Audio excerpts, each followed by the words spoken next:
دو باتیں کرنی ہیں آپ سے. دل کے اندر آگ لگی ہوئی ہے. میں کس طرح کن لفظوں میں بیان کروں؟ مسلمانوں کو کیا ہو گیا؟ دین سے آزاد، اللہ کے خوف سے آزاد معاشرہ چاہتے ہیں.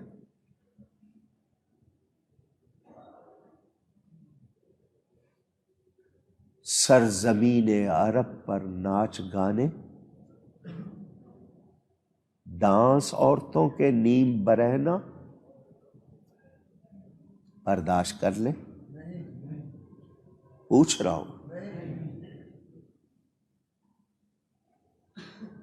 غلط کام کو سافٹ امیج کہا جاتا ہے آج کل. دین کے خلاف جو کام ہو نا اس کو کہتے ہیں یہ نرم تاثر ہے. گناہ کو اچھا سمجھنا. کیا ہم خاموش رہے ہیں؟ پوچھ رہا ہوں. تماشائی کون ہے؟ ہم ہی ہیں نا. آپ کہتے ہیں ہم کیوں خاموش رہے؟ تو تماشائی کون ہے؟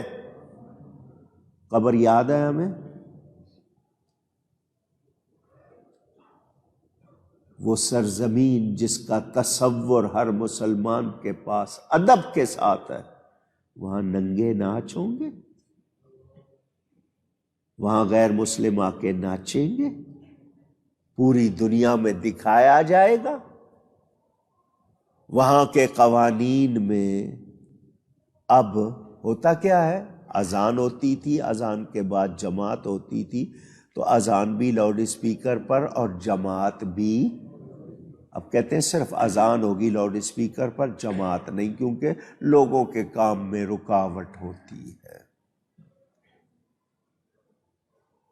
اگر وہاں پر یہ سلسلے بڑھے تو باقی دنیا کیا کرے گی؟ ہمارے لیے سب کا امتحان. اگر خاموش رہیں گے سب گناہگار ہوں گے، پھر عذاب بھی سب پر آئے گا. اس وقت ساری دنیا کے مسلمانوں کو کیا کرنا ہے؟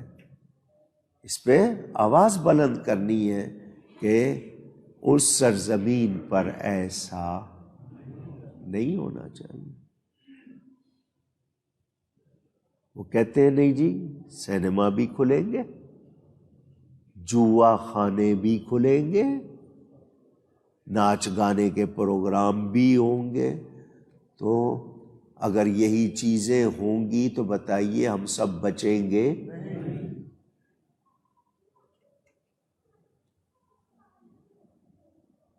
آج کے مسلمان کے لیے بہت بڑا امتحان. ہمیں ضرور یہ کہنا ہے کہ یہ سب کچھ دشمنوں کی سازشیں. معاشرہ ایسا بنا دو جس کو سیکولر کہتے ہیں. سیکولر کا مطلب دین سے آزاد. جو آپ کی خواہش ہو وہ آپ کریں، اس کی آپ کو آزادی ہو، مذہب رکاوٹ نہ ہو. ہم دین کے پابند ہیں اور دین ہی کے پابند رہنا چاہتے ہیں. یہ وطن دین کی پابندی کے لیے ہی لیا گیا ہے. آپ کے ہاں کوئی کم نہیں ہو رہا، تقریر کچھ اور ہے، عمل کچھ اور ہے، جڑیں کاٹی جا رہی ہیں دین کی آپ کے ہاں. میں اور آپ سب کیا تماشائی بن جائیں؟ اپنی اپنی ذمہ داری پہچانیں. پوری دنیا کے مسلمانوں کو یاد رکھنا ہے موت سے ہم بچ سکتے نہیں، اور پھر موت کے بعد کیا ہوگا وہ ہمارے اپنے اعمال ہوں گے. تو اگر آج ہم لوگ بے غیرت بنیں گے تو پھر قبر میں آرام مل سکتا نہیں. سوچنا ہوگا. اللہ تعالی ہم سب کو ہدایت عطا فرمائے، اور جو بے راہ روی کا، اس غلط روی کا شکار ہیں، اللہ تعالی ان کو ناکام بنا دے۔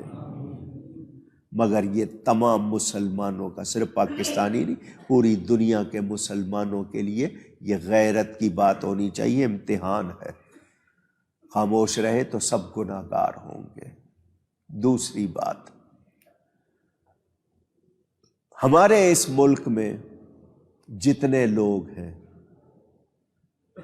آپ کے ارد گرد، ان میں سے اکثریت آج یہ چاہتی ہے کہ اس ملک میں بھی وہی کچھ ہو جائے جس کو بے حیائی کہتے ہیں۔ ٹی وی پر، ڈراموں میں، فلموں میں، اشتہاروں میں، اخباروں میں طرح طرح سے آپ کے اوپر اس کو لاگو کیا جا رہا ہے اور آپ کی غیرت ختم کی جا رہی ہے۔ مسلمان لڑکیاں بے پردہ ہونے میں، غلط لباس پہننے میں، ننگے ہونے میں اب کوئی آر کا مطلب شرم محسوس نہیں کرتی، بلکہ ان کو اپنا آپ دکھانا اچھا لگ رہا ہے۔ کیا ہم اپنی بہنوں بیٹیوں کو اسی طرح ہونے دیں؟ تو پھر مجھے اور آپ کو سوچنا ہوگا۔ ہمارا رزق آج ہم پر تنگ کر دیا گیا۔ من اعرض عن ذکری فإن له معیشۃ ضنکا، قرآن میں جو اللہ کی یاد سے منہ پھیرے گا اس کی معیشت تنگ کر دی جائے گی۔ ہو رہا ہے۔ پیٹرول کہاں چلا گیا، گیس ختم ہو رہی ہے، مہنگائی کہاں چلی گئی، اپنی تنخواہیں بڑھا رہے ہیں، اپنے لیے گاڑیاں خرید رہے ہیں، قوم کو نچوڑ رہے ہیں، اور ہم سب جو بھگت رہے ہیں۔ یہ صرف اس لیے نا کہ ان کی کرسی بچی رہے۔ بھئی تم سے نہیں ہوتا، ہٹو کرسی سے، حوالے کرو کہ نہیں ہم سے نہیں ہو رہا۔ 3 سال میں تباہ کر کے رکھ دیا، اور مزید کیا ہونا ہے، ہم سب تماشائی بنے ہوئے ہیں۔ ہمارے منہ، ہم کوئی تخریب کار نہیں ہیں، توڑ پھوڑ کرنے والے نہیں ہیں، لیکن آواز حق بلند کر رہے ہیں۔ ہماری اتنی طاقت گھیراؤ جلاؤ والے نہیں، دوسرے لیڈر جو ہیں وہ بھی جیسے ہیں ہمیں پتہ ہے، لیکن ہم اس ملک میں دین کے خلاف، حیا کے خلاف،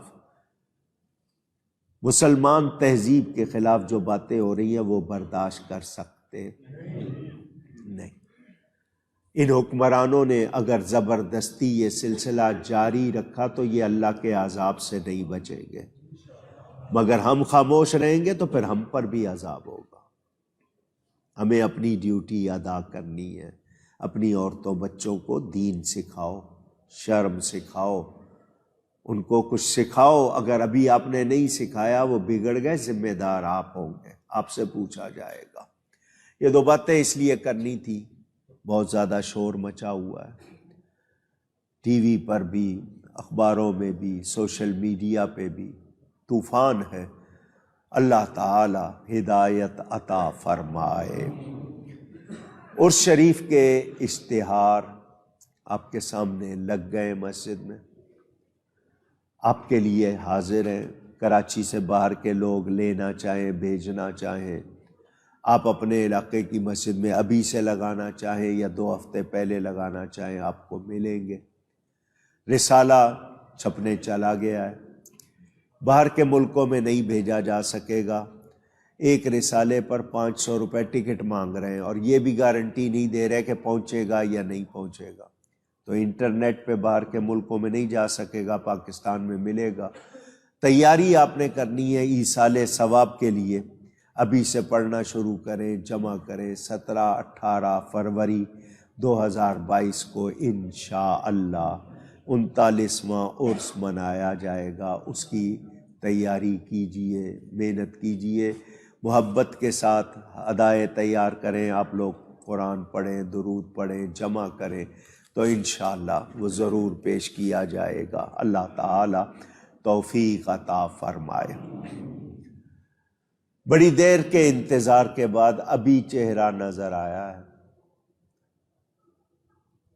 میں نے چاہا تھا یہ پہلے آتے، لمبا خطاب کرتے، یہ نوجوان جو آپ کے سامنے آ رہے ہیں یہ ڈاکٹر بھی ہیں، MBBS ڈاکٹر بھی ہیں، میڈیکل ڈاکٹر بھی ہیں، حافظ قرآن بھی ہیں، خاصے عالم بھی ہیں، اور سب سے بات یہ کہ امریکہ میں سنیت کا مجاہد بھی ہے۔ ان کے والد صاحب بھی عالم ہیں، ان کا پورا گھرانہ ڈاکٹر ہے، بہنیں بھی ڈاکٹر ہیں یہ بھی، لیکن والد صاحب بہت بڑے عالم ہیں۔ حضرت محدث اعظم پاکستان، جنہیں محدث اعظم فیصل آبادی بھی کہتے ہیں، حضرت مولانا سردار احمد صاحب رحمۃ اللہ تعالی علیہ، ہمارے اہل سنت کے بہت بڑے عالم، جنہوں نے آگے سینکڑوں عالم بنائے۔ والد صاحب کو بھی انہوں نے سند دی، والد صاحب بھی ان کو اپنا استاد کہتے تھے۔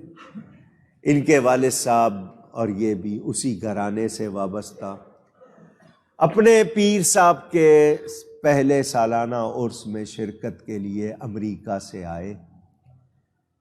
پچھلے جمعے کراچی آ گئے تھے، مگر سفر سے آئے تھے تھکے ہوئے، ٹائم نہیں ملا، تو ان کے پاس ابھی 2 دن باقی، پرسوں انہوں نے واپس چلے جانا ہے، تو آج ایک مرتبہ پھر ہماری مسجد میں آئے۔ ایک مرتبہ والد صاحب کے عرس میں آ چکے ہیں، یہ بھی ان کے والد صاحب بھی، آپ نے سنا ہوگا۔ تو یہ تشریف لائے، وہاں بڑا کام کر رہے ہیں، جذبہ بھی ہے، اور انہوں نے یہاں پر ابھی 3 دن پہلے کراچی کے علماء کو جمع کر کے کہا کچھ کرو، آپس کی لڑائی بند کرو، دین کے لیے کچھ کرو۔ تو جذبہ ہے، درد ہے، تو یہ تشریف لائے ہیں۔ مجھے بڑی خوشی ہوگی کہ یہ، حالانکہ زیادہ انگریزی بولتے ہیں مگر اردو بھی اچھی ٹھیک ٹھاک بول لیتے ہیں، تو خوشی ہوگی یہ آپ کے سامنے کچھ باتیں کریں، اچھا لگے گا۔ میں یہ اعلان کر دوں تو پھر سنتیں پڑھنے سے پہلے ان کی بات سنیں گے۔ یہ محمد عمر اور عمیر کے مرض کے لیے شفا ہو جائے، 1100 روپے انہوں نے دیے مسجد کے لیے، اللہ قبول فرمائے۔ منت مانی تھی، پوری ہو گئی، 313 روپے یہ کسی خاتون نے دیے ہیں، اللہ تعالیٰ قبول فرمائے۔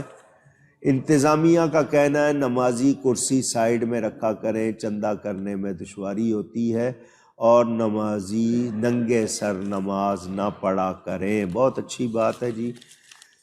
30 روپے دے کر منت مان رہا ہوں بیٹوں کے سسرال میں مسئلے حل ہو جائیں۔ ملک غلام محمد قادری کو جملہ جسمانی روحانی امراض سے شفا، یہ پرویز قریشی صاحب نے دیا، اللہ ان کی جائز منتیں پوری فرمائے۔ محمد انور صاحب کہتے ہیں میرا بیٹا جس کا نام محسن، اس کے اولاد نہیں ہے، منت مان رہے، اللہ نیک اولاد عطا فرمائے۔ جمعرات 18 جمادی الاولیٰ حضرت مولانا غلام رسول قادری صاحب کا قادری مسجد، یہ ہمارے پڑوسی ہیں، ان کا 52واں سالانہ عرس ہوگا۔ مشتاق بھائی ایبٹ آباد 313 روپے، چچا ملک علی اور بہن فریدہ کے لیے دعا، جتنی بھی یہ منتیں اللہ پوری فرمائے۔ یہ میری کتابیں خاص طور پر ترجمے بھی آئے ہیں، پشتو میں بھی، دوسرے بھی، یہ انگوٹھی وہ اسٹال لگاتے ہیں، ان سے ضرور حاصل کیجیے گا۔